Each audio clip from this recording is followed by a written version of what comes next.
Hi, this is Michael Waitze, and welcome back to Thailand GameChanger. We are focused on the driving forces behind the startup ecosystem in Thailand and Southeast Asia, produced by True Digital Park in conjunction with Michael Waitze Media. Today, it's a bit of a special day. It's Rock Thailand Batch number 2. And Rock Thailand is the Embassy of Japan's flagship event in Thailand under its Open Columbus policy, through which they facilitate collaborations between innovative Japanese startups and willing Thai corporates. It's a really interesting program. And as part of this event, I have the pleasure of recording with some of these really innovative Japanese startups. I have one of them with me today. I am joined by Yuki Hanyu, the CEO at Integriculture. How are you doing? Yeah, doing good.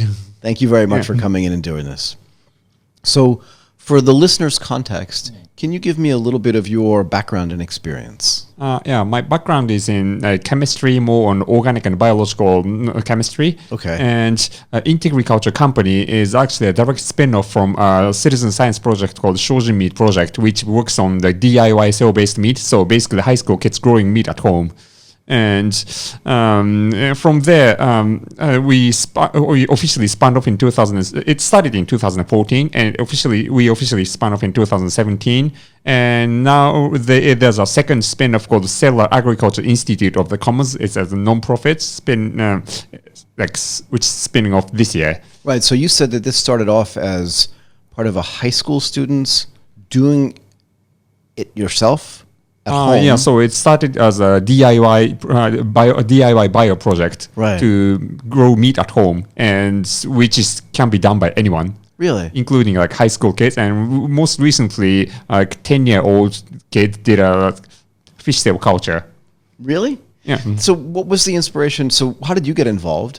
Were you in high school when you were doing this? No. I was already in I was in Toshiba Corporation, and before that, I was in Tohoku University working as a postdoc.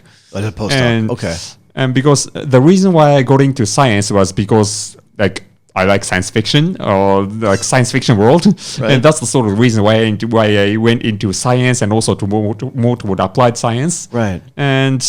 And I was thinking about, probably it's the time to actually do sci-fi. And then I looked various options like spaceships and Mars colony or Mars drivers and stuff like that, and landed on cell-based meat as the stuff to do now.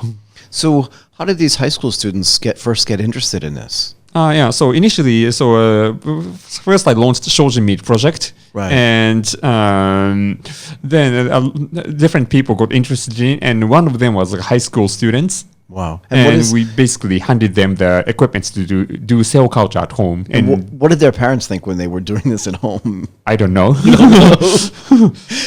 I just think it's really interesting. And where was this based? Was this over the whole country or just in a specific city? It's internet community, so right. It's anyone. So right now, I think Shojin Meat Project has got about 200 something members on the English channel and 180 or so on Japanese channel. But because it doesn't have any formal definition for the membership, I have no idea how many people are doing it. And Integriculture company as a spin-off from there. Got it. So can you explain, just for people that don't necessarily know, right, what is the difference between plant-based meat and cell-based meat? So plant-based meat, so both are known as artificial meat. So that's the a big idea. Right. And some of them underneath the artificial meat, we have different things like plant-based meat or algae-based meat or insect meat or biosynthetic meat and also cell-based meat. Got it. And out of these different bits of different options of artificial meat, we are seeing plant-based meat and cell-based meat as the one for the future. And plant-based meat is it's basically a meat imitation like tofu. Right. But made better. Made better. So do you like meat? Do I like meat? Yeah. Yeah. Do you know what I mean? Like yakiniku or that kind of stuff thing? Like that, yes. Korean barbecue? Yeah. And plant-based meat right now, it can do burgers or sausages or those things. Right. But when it comes to stuff like yakiniku or steak, right. or those ones with texture and fat and all those things, right. That's something that the plant-based meat can't really do. Right. So what's the difference? In other words, why can the cell-based meat do this? Yeah, and because the plant-based meat not. Because cell-based meat is meat. Right. So I want to be explicit about this, right? Yeah. I want to be clear. Yeah. You're not creating fake meat. Yeah, so I'm making real meat, but Right. made differently. So it's basically the same as diamond. So there's natural diamond and artificial diamond. Right. And they're made differently. But Right. if you look at the actual thing, diamond is diamond. It's made of carbon. Right, but the cell-based composition Yeah. is essentially the same. Yeah. So basically what you're saying is you're using chemistry, More like biology. biology, Yeah. but it's got to be some kind of combination between chemistry and biology, some kind of advanced scientific methodology to be able to then make meat as if it were real beef or real pork. Can you make different kinds?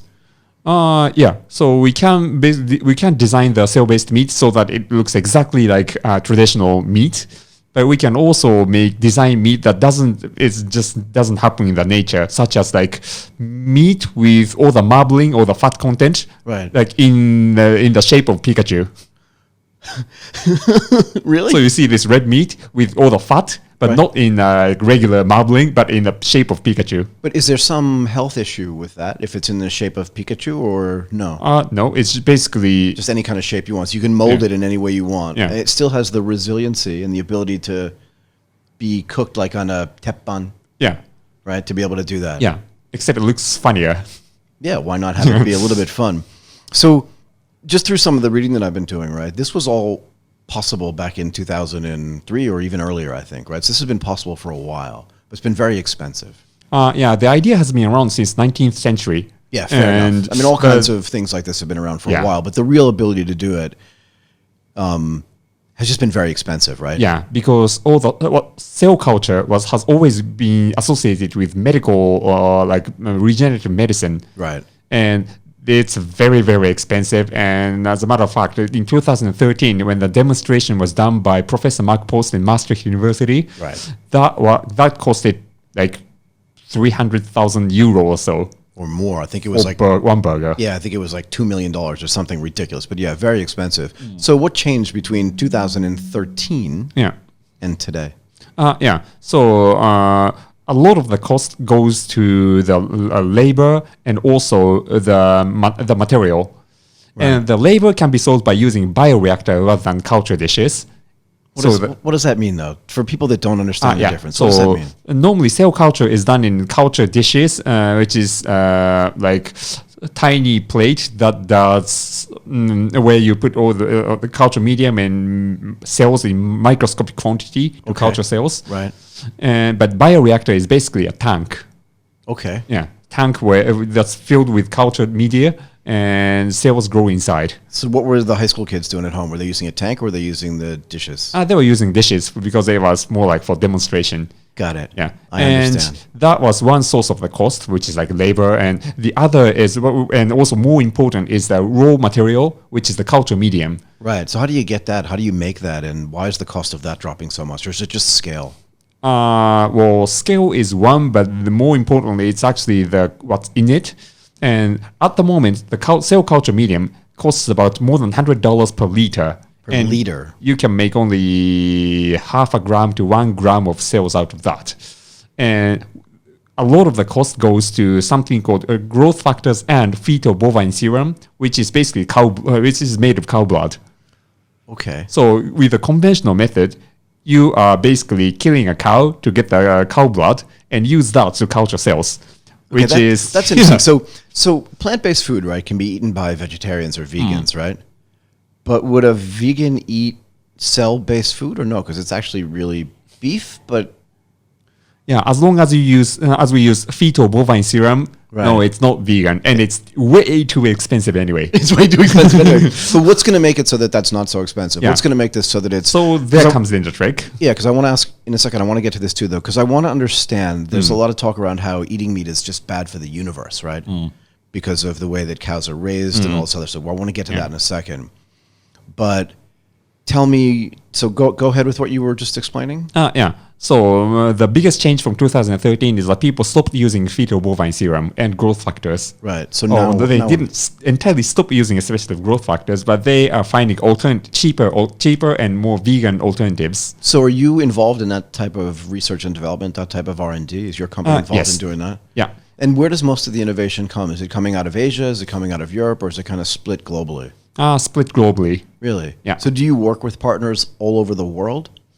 Yeah, so it's more like people sort of know each other, what they are doing. Right. And if there's someone doing the same thing, then then he or she would do a different thing.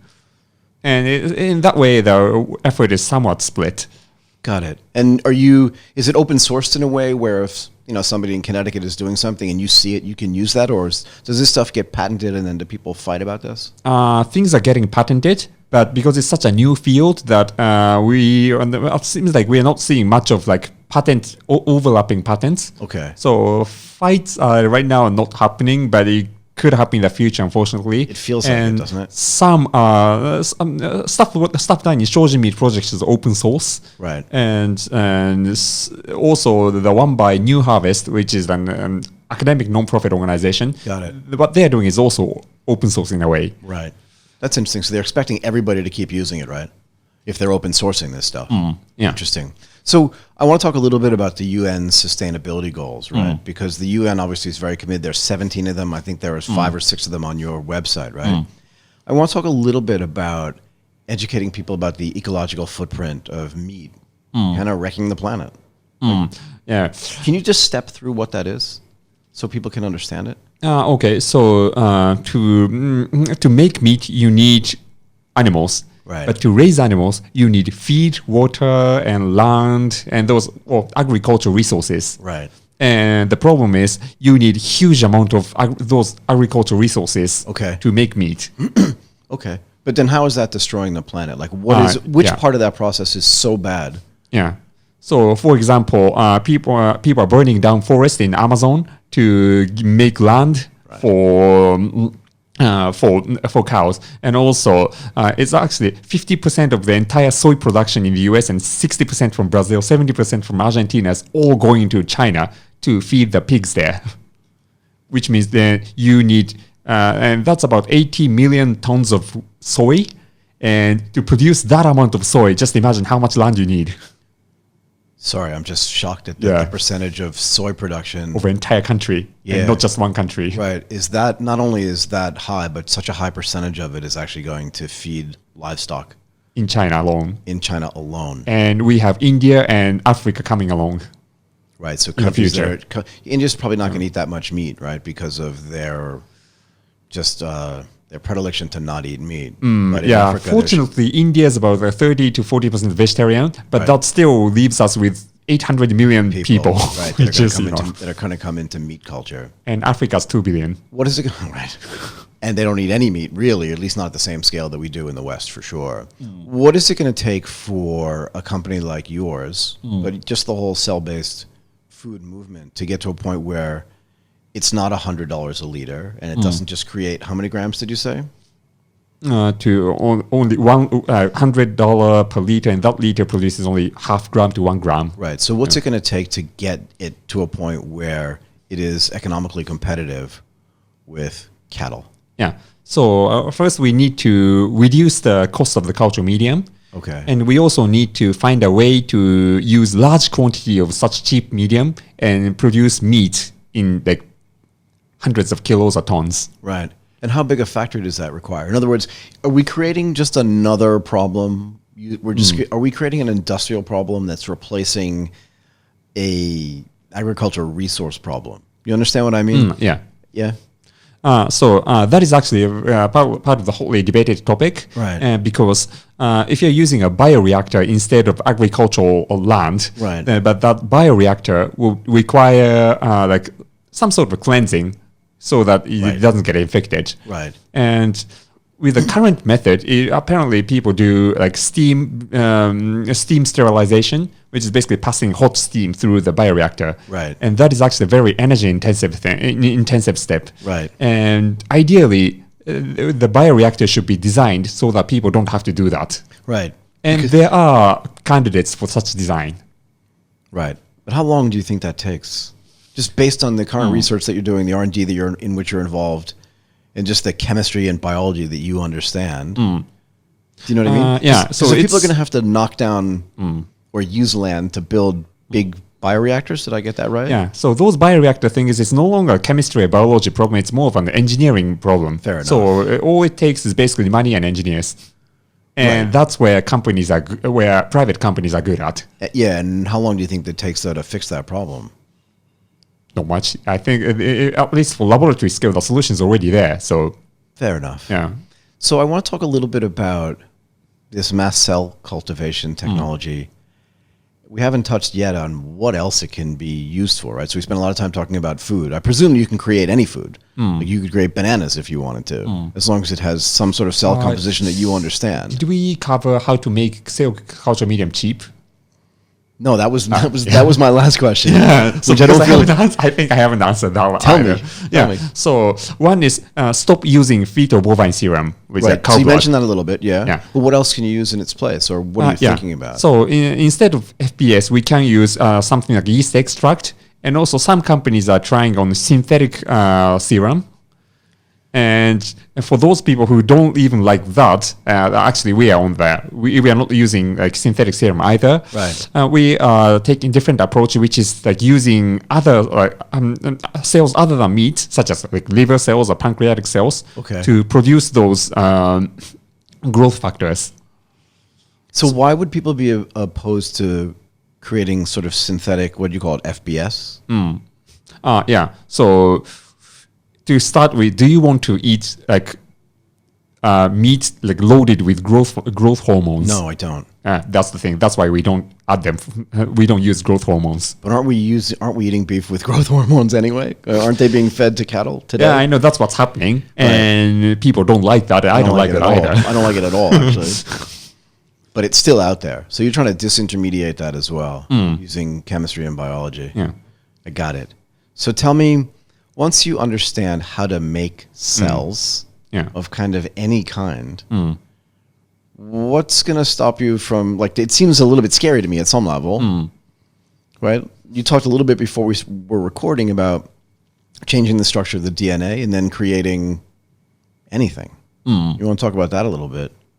Well, changing the DNA and that kind of thing is entirely different field from so-called cellular agriculture. For sure. Yeah, but these two can combine. Right. But even without combining them, even if we just stick with cellular agriculture, which is like no change in DNA, beyond just meat, we can also do cultured organs, or even cultured brain, which has got a lot of some ethical problems. Yeah, I don't want to talk about cultured brains yet, but I want to talk about cultured organs. So Yeah.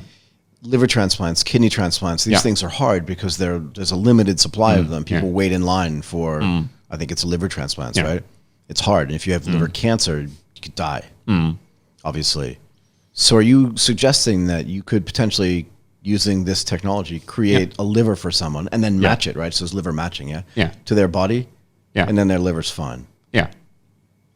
And although the misuse of that technology is basically making human meat for harassment purpose, What does that mean for harassment purpose? well, such as like taking someone's like cells and grow the meat of that person and sell it on market to, well, just for harassment purpose. Yeah, I don't even think I want to go there. All right. Let's not do that.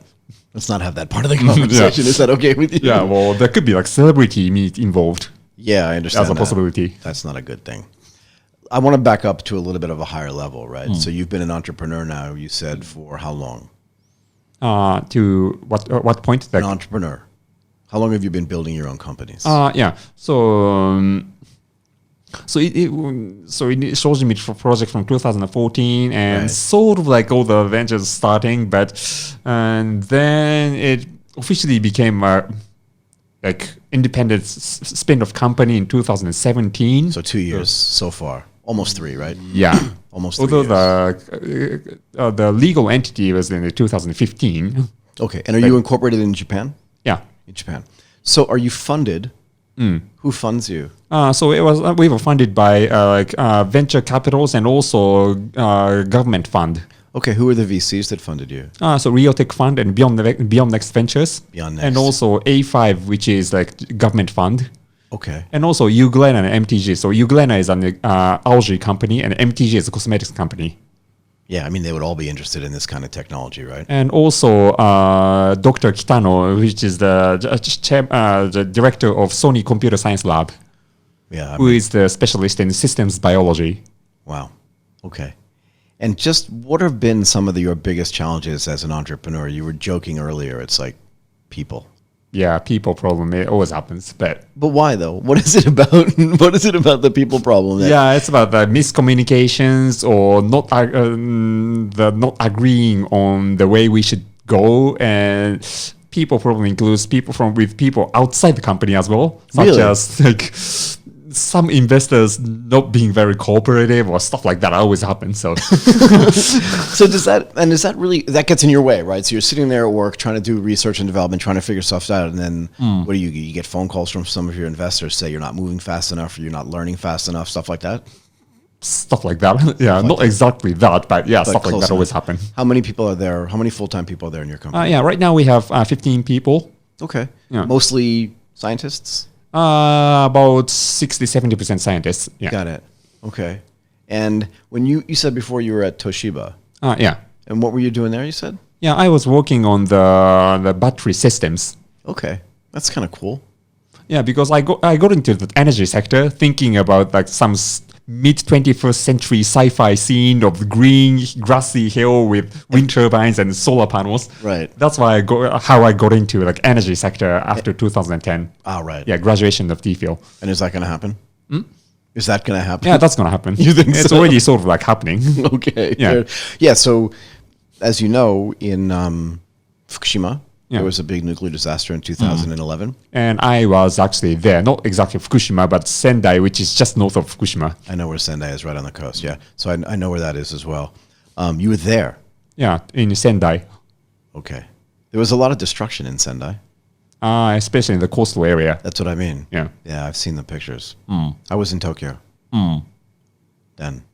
Yeah, but people were escaping from Tokyo, whereas I escaped to Tokyo. I understand. Yeah, I didn't understand why people were escaping from Tokyo, but everybody has their own view. What do you think is the current state of the Japanese startup ecosystem? When you think about people building companies from scratch, and yours is not a normal startup, right? Because it operates in a different zone, I think, than a lot of these other companies do. But when you think about it, you're still funded by VCs at some level, right? How do you feel that the Japanese startup scene is? Well, Japanese startup scene, I can't compare to what it was like 10 years ago, but what I hear and what I sort of feel is that it's rapidly improving. Okay. And all the big companies are saying we should invest more into the startups, and VCs are also like that. But the problem is, so when we actually do something, then something starts going wrong. What does that mean? We basically say that overall agree, but when it comes to details, lots of disagreements and things don't move forward. Yeah, I think that's pretty typical of a startup ecosystem anywhere, though. I think so. Because it's pure risk, right? I mean, everything you do could be wrong. And even if it's right, it still may not work out. So it's risky all the way around, right? Finally, what do you think about expanding your business? Are you going to get into the production business? Do you produce this meat for sale? Yeah. As ultimately, we will be licensing our technology to the food companies, the cosmetics and like pharmaceutical or whatever companies all over the world. But Makes a certain amount of we sense. need to prove our technology. So we are also producing our own branded meat as a demonstration. Already? Not yet. Not yet? But starting with foie gras in 2021. Okay. And cosmetics next year. I want to try. I already have some sample here for the cosmetics. Do you really? Yeah. I'll take a look. You want to hold it up? Yeah, because I'm already testing it on my arm like that. Okay. And the actual sample, I've got it here. Wow, I didn't know you had that with you, but you actually have real samples. That's awesome. That's really awesome. And I was going to ask you if you're going to expand to other countries, but that's obvious, right? So this is not just going to be a Japanese company. Do you think you'll ever have staff outside Japan? Yeah, so we already have conversations with like other like cellular agriculture startups outside Japan. Okay. Well, actually, inside Japan is just in Japan we are the only one. Really? And even the entire East Asia is just us, Shiok Meats in Singapore and Avant Meat in Hong Kong, and that's it. That's really interesting. Yeah. Okay.